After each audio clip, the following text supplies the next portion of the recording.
اور اس کی تنزیل کو نہیں سمجھے گا کہ کس طرح قرآن مجید کی 114 صورتیں کچھ 13 سال کے مکی دور میں اور کچھ 10 سال کے مدنی دور میں نازل ہوئی ہیں، وہ ٹھوکر کھائے گا اور وہ قرآن کو نہیں سمجھ سکے گا۔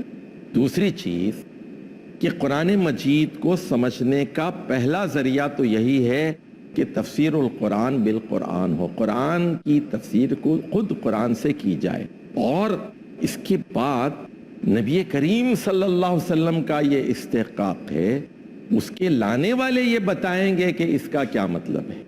لِتُبَيِّنَ لِلنَّاسِ مَا نُزِّلَ إِلَيْهِ، یہ محمد صلی اللہ علیہ وسلم کی ذمہ داری ہے تبیین کی، تشریح کی۔ خود قرآن یہ کہتا ہے کہ اے محمد صلی اللہ علیہ وسلم، ہم نے یہ قرآن آپ پر اس لیے نازل کیا ہے، ہر آدمی پہ الگ الگ نازل نہیں کیا، آپ پہ نازل کیا ہے، لِتُبَيِّنَ لِلنَّاسِ، تاکہ آپ تبیین کریں، آپ تشریح کریں، آپ وضاحت کریں۔ تو جو آدمی محمد صلی اللہ علیہ وسلم سے یہ حق چھیننا چاہتا ہے وہ ظالم ہے۔ محمد صلی اللہ علیہ وسلم کا یہ حق ہے کہ یہ بتائیں کہ اقیم الصلاۃ کیا ہے، آت الزکاۃ کیا ہے، نماز کس طرح پڑھی جاتی ہے، ہم محمد صلی اللہ علیہ وسلم کو دیکھیں گے۔ اب اس میں پہلی بات جو ہم آپ کی خدمت میں رکھنا چاہتے ہیں وہ یہ کہ بعض اوقات قرآن مجید میں اور احادیث میں کلی مطابقت پائی جاتی ہے، 100% وہی بات ہوتی ہے۔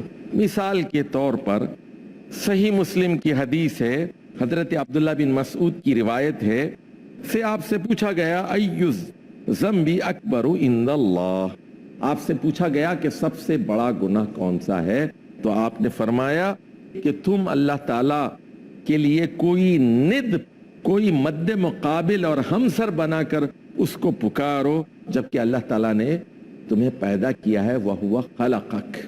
تو اس آدمی نے پوچھا ثم ایٌ، تو فرمایا کہ تم اپنے بچے کو قتل کرو اس ڈر سے کہ وہ تمہارے کھانے میں شریک ہو جائے۔ تو پھر پوچھا گیا ثم ایٌ، اس کے بعد کون سا گناہ ہے؟ پہلا گناہ تو شرک ہو گیا، اور دوسرا گناہ تو اولاد کا قتل ہو گیا، تیسرا بڑا گناہ اس کے بعد کون سا ہے؟ تو فرمایا ان تزانی حلیلۃ جارک، تم اپنے پڑوسی کی بیوی کے ساتھ زنا کرو۔ تو اس کے بعد صحیح مسلم کی حدیث کہتی ہے فانزل اللہ تصدیقها والذین لا يدعون مع اللہ الہا آخر ولا يقتلون النفس التي حرم اللہ الا بالحق ولا يزنون۔ اللہ تعالیٰ نے سورۃ الفرقان کی آیت نازل کی اور اس میں بھی اسی ترتیب سے عبادت الرحمن کی صفات بیان کرتے ہوئے کہا گیا کہ یہ وہ لوگ ہیں جو اللہ کے علاوہ کسی اور سے دعا نہیں کرتے، کسی اور سے مدد طلب نہیں کرتے، کسی اور کو نہیں پکارتے، لا تدعون مع اللہ، اللہ کے ساتھ کسی اور کو نہیں پکارتے۔ تو پہلی چیز ہو گئی توحید اور شرک کا ابطال۔ دوسری بات کیا ہو گئی؟ وَلَا يَقْتُلُونَ النَّفْسَ الَّتِي حَرَّمَ اللَّهُ، وہ کسی انسان کی جان نہیں لیتے، کسی کو قتل نہیں کرتے۔ تیسری بات کیا ہوئی؟ وَلَا يَزْنُونَ، وہ زنا نہیں کرتے۔ تو تین باتیں قرآن میں بھی آئیں اور تین باتیں حدیث میں بھی آ گئیں، اس طرح ایک کلی مطابقت پیدا ہو گئی۔ یہاں ہم ایک وقفہ لیں گے اور وقفے کے بعد پھر اسی بات کی وضاحت کریں گے کہ نکاح سے کیا مراد ہے اور کس جگہ کیا مراد ہے۔ والسلام علیکم ورحمۃ اللہ وبرکاتہ۔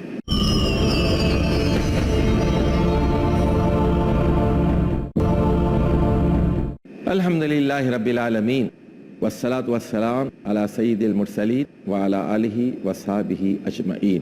قرآن اور انسان کی سیریز کے سلسلے میں آج کی مجلس کا موضوع ہے قرآن اور حدیث کے درمیان مطابقت کی مختلف صورتیں۔ تو پہلی صورت ہم نے یہ بتائی کہ کلی مطابقت ہوتی ہے اور اس کی ایک مثال ہم نے دی تھی۔ دوسری بات جو میں نے کہی تھی کہ قرآن کے اندر ایک لفظ استعمال ہوتا ہے، اس کے ایک سے زیادہ مفہوم ہوتے ہیں۔ حدیث نبوی صلی اللہ علیہ وسلم ہمیں یہ بتاتی ہے کہ یہاں اس لفظ کا ایک مخصوص مطلب ہے ایک مخصوص معنی ہے۔ مثال کے طور پر طلاق کے سلسلے میں یہ بات کہی گئی کہ الطلاق مرتان، طلاق 2 مرتبہ ہے، اور اس کے بعد تیسری طلاق جب ہو جاتی ہے تو پھر وہ خاتون جو سابقہ بیوی تھی وہ حرام ہو جاتی ہے حتی تنکح زوجا غیرہ، جب تک کہ سابقہ بیوی ایک نئے شوہر سے شادی نہ کر لے، حتی تنکح زوجا غیرہ۔ اور فرض کیجئے دوسرا شوہر مر جاتا ہے یا 2-4 سال کے بعد ان میں ناچاقی دوبارہ پیدا ہوتی ہے اور وہ اس کو طلاق دے دیتا ہے یا وہ عورت خلا لے لیتی ہے، اس کے بعد پھر دوبارہ سابقہ میاں بیوی شادی کرنا چاہیں تو آپس میں نئے مہر پر نئے گواہوں کے سامنے باہمی رضامندی سے نکاح کر سکتے ہیں، اگر دوسرا شوہر مر جائے یا پھر فطری طریقے سے کوئی طلاق یا خلا واقع ہو جائے۔ لیکن وہ جو ارینجڈ حلالہ ہے وہ حرام ہے، آپ جانتے ہیں، اور رسول اللہ صلی اللہ علیہ وسلم نے فرمایا لعنت اللہ، یعنی حلالہ کرانے والے پر اور کروانے والے پر دونوں پر اللہ تعالیٰ کی لعنت ہے۔ لیکن رسول اللہ صلی اللہ علیہ وسلم نے یہاں تنکیحہ کا جو لفظ ہے اس کی وضاحت فرمائی ہے، یہاں صرف اقرار اور ایجاب اور قبول نہیں ہے، یہاں نکاح کی سیرمنی یا صرف زبانی عہد و پیمان مراد نہیں ہے، یہاں مخصوص تعلق مراد ہے یہاں۔ اور رسول اللہ صلی اللہ علیہ وسلم نے اس کے لیے ایک لفظ استعمال کیا اور فرمایا حتی تذوقی اسیلتہ، صحیح بخاری کی حدیث ہے کہ جب تک تم دوسرے شوہر کا شہد نہیں چکھ لیتی یا اس سے جسمانی تعلق قائم نہیں کر لیتی اور اس کے بعد وہ بالفعل نکاح ہو جائے، جسمانی نکاح ہو جائے، اس کے بعد اگر وہ مر جائے اور اس کے بعد وہ طلاق دے دے اور فطری طریقے سے دے تو پھر عدت کی تکمیل کے بعد پہلے شوہر سے نکاح ہو سکتا ہے۔ تو اس آیت میں حتی تنکح زوجا غیرہ میں تنکیحہ میں مراد ہے جسمانی تعلق دوسرے شوہر سے ہونا لازمی ہے۔ اب آ جائیے کہ بعض اوقات قرآن میں فاعل کا پتہ نہیں چلتا، جیسے عبس و تولا ان جاءہ العام، سورہ عبس کی ابتدائی آیات ہیں کہ ترش روئی کا مظاہرہ کیا، منہ پھیر لیا جب ایک نابینا تشریف لے آئے۔ تو اب یہاں سوال یہ ہے کہ کس نے منہ پھیر لیا، کس نے ترش روئی کا مظاہرہ کیا، اور نابینا کون تھے؟ ان جاءہ العامہ، حدیث وضاحت کرتی ہے اس سے مراد نبی اکرم صلی اللہ علیہ وسلم ہے، اور نابینا حضرت عبداللہ ابن ام مکتوم رضی اللہ تعالی عنہ۔ تو یہاں فاعل کا نہیں پتہ، یعنی مثال کے طور پر قرآن کہتا ہے حرمت علیکم المیتہ، سورہ مائدہ کی آیت نمبر 3 ہے کہ تمہارے لیے مردار حرام کر دیا گیا ہے، مردار حرام کر دیا گیا ہے۔ تو ایک ہمارے دوست تھے، ان کے چچا منکر حدیث تھے، انہوں نے کہا کہ میں حدیث کو نہیں مانتا۔ تو میں نے ان سے پوچھا کیا آپ مچھلی کھاتے ہیں؟ مچھلی کھاتے ہیں؟ انہوں نے کہا ہاں کھاتا ہوں۔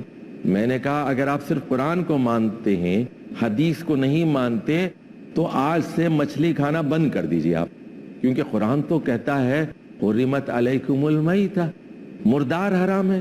توبہ توبہ، مچھلی کھاتے ہیں، مردار مچھلی کھاتے ہیں، مری ہوئی مچھلی کھاتے ہیں آپ، مری ہوئی مچھلی کھاتے ہیں آپ، مردار مچھلی کھاتے ہیں۔ تو وہ پریشان ہو گئے، سٹ پٹا گئے۔ میں نے کہا سنیے، رسول اللہ صلی اللہ علیہ وسلم کی حدیث ہمیں بتاتی ہے احلت لنا میتتان، ہمارے لیے، اس امت کے لیے 2 مردار چیزیں حلال کر دی گئی ہیں، 2 مری ہوئی چیزیں بھی حلال کی گئی ہیں، اور وہ ہے الحوت والجراد۔ سنن ابن ماجہ کی حدیث ہے، اور کتاب الصید میں حوت مچھلی اور ٹڈی، مچھلی اور لوکسٹ، جو چھوٹے سے یعنی ایک گریس ہاپر کی طرح کی ایک چیز ہوتی ہے، لوکس جس کو کہتے ہیں، جو آ کر فصلوں کو کھا لیتے ہیں اور لاکھوں کروڑوں اربوں کھربوں کی تعداد میں آتے ہیں اور فصل کی فصل چاٹ لیتے ہیں۔ چراغ وہ اگر مرے ہوئے ہوں تب بھی کھائے جا سکتے ہیں۔ تو رسول اللہ صلی اللہ علیہ وسلم کی حدیث قرآنی حکم کا استثناء بیان کرتی ہے۔ اسی طرح بعض اوقات ایک سب کلاس، ایک ضمنی شق کا اضافہ بھی کرتی ہے۔ مثال کے طور پر قرآن مجید کی سورۃ المائدہ ہے، اس میں یہ بات بتائی گئی ہے کہ اگر کتا تربیت یافتہ ہے، if it is a trained dog، اور وہ آپ کے لیے شکار کرتا ہے، آپ کے لیے بکری کو روکتا ہے یا ہرن کو روکتا ہے، تو شکاری کتا جو تربیت یافتہ ہے اس کا شکار آپ کے لیے حلال ہے۔ آپ بسم اللہ کہہ کر اگر کتے کو چھوڑتے ہیں، وہ تربیت یافتہ ہے، اس میں سے وہ خود نہیں کھاتا، آپ کے لیے روکے رکھتا ہے، آپ کے لیے وہ حلال ہے۔ اس کا مفہوم مخالف یہ ہے کہ اگر وہ غیر تربیت یافتہ ہوگا تو وہ آپ کے لیے حرام ہوگا۔ لیکن اس کی ایک درمیانی صورت بھی ہو سکتی ہے، اگر تربیت یافتہ کتا آپ کے شکار میں سے خود کچھ کھا لے تو پھر وہ شکار آپ کے لیے حلال ہوگا یا حرام ہوگا۔ تو حدیث سے یہ پتہ چلتا ہے، سنن نبی داؤد کی حدیث ہے جو حضرت عدی بن حاتم سے روایت کی گئی ہے، آپ صلی اللہ علیہ وسلم نے فرمایا کہ اگر تربیت یافتہ کتا بھی آپ کے لیے کیے گئے شکار میں سے کچھ کھا لے تو پھر وہ آپ کے لیے حرام ہو جائے گا۔ اس نے آپ کے لیے شکار نہیں کیا بلکہ اپنے لیے اس نے شکار کیا ہے۔ اسی طرح یعنی قرآن اور حدیث کے باہمی تعلق پر ہم گفتگو کر رہے ہیں۔ قرآن مجید نے کہا وَأَن تَجْمَعُوا بَيْنَ الْأُخْتَيْنِ، قرآن یہ کہتا ہے کہ دو سگی بہنوں کو بیک وقت ایک مرد اپنے نکاح میں نہیں رکھ سکتا۔ یہ ہو سکتا ہے کہ ایک بہن کا انتقال ہو جائے تو وہ مرحومہ بیوی کی بہن سے شادی کر سکتا ہے، بٹ ایٹ اے ٹائم دو سگی بہنیں کسی مرد کے نکاح میں نہیں رہ سکتی۔ سوال یہ ہے اس کی وجہ کیا ہے، اس کی علت کیا ہے؟ اللہ تعالیٰ نے قرآن مجید میں یہ اس کو کیوں منع کیا ہے؟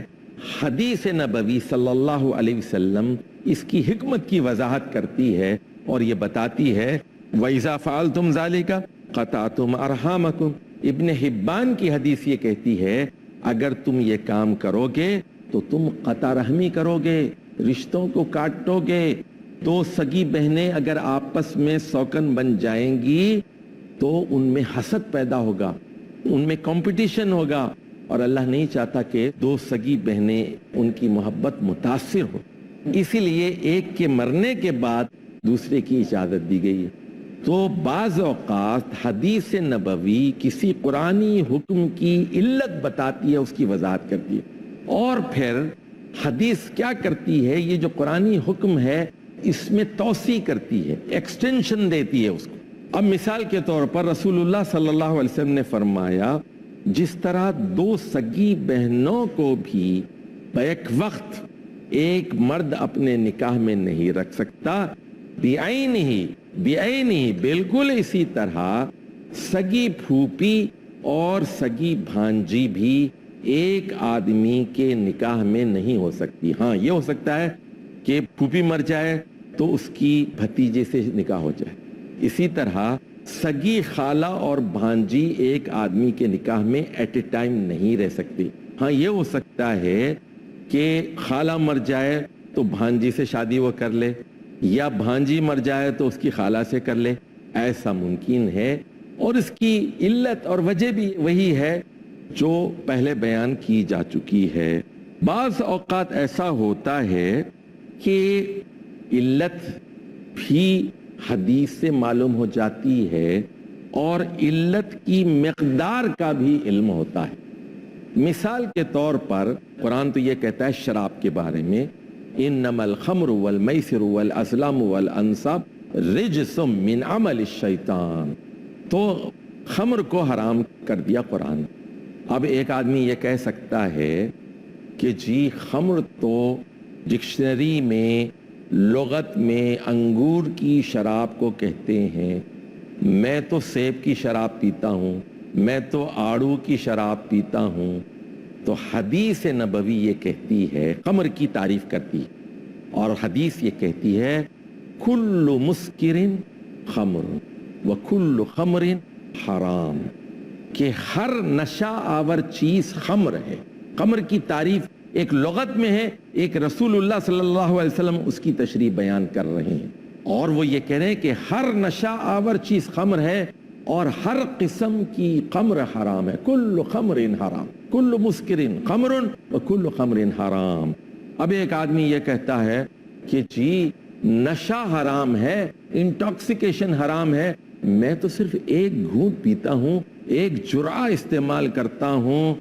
حدیث کہتی ہے ما اسکر کثیرہ فقلیلہ حرام، جس کا ایک گھڑا پینے سے، جس کی پوری بوتل پینے سے آدمی نشے میں آ جائے، اس کا قطرہ بھی حرام ہے، فقلیلہ حرام۔ تو دیکھیے حدیث قرآنی آیت میں بیان کردہ لفظ خمر کی بھی وضاحت کر رہی ہے، اور پھر اس کی مقدار کا بھی تعین کر رہی ہے، علت بھی بتا رہی ہے اور علت کی مقدار بھی بتا رہی ہے۔ تو میرے محترم دوستوں اور بھائیوں، محترم ناظرین اور ناظرات، ہمارا موضوع تھا قرآن اور حدیث کا باہمی تعلق۔ اس سلسلے میں ہم نے چند ایک مثالیں آپ کے سامنے پیش کیں۔ یہ پروگرام ہمارا جاری رہے گا اور اگلے ایپیسوڈ تک آپ انتظار فرمائیے۔ آج کی نشست اختتام تک پہنچتی ہے، اور انشاءاللہ تعالی آپ سے پھر مستقبل میں ملاقات ہوگی۔ والسلام علیکم ورحمۃ اللہ وبرکاتہ۔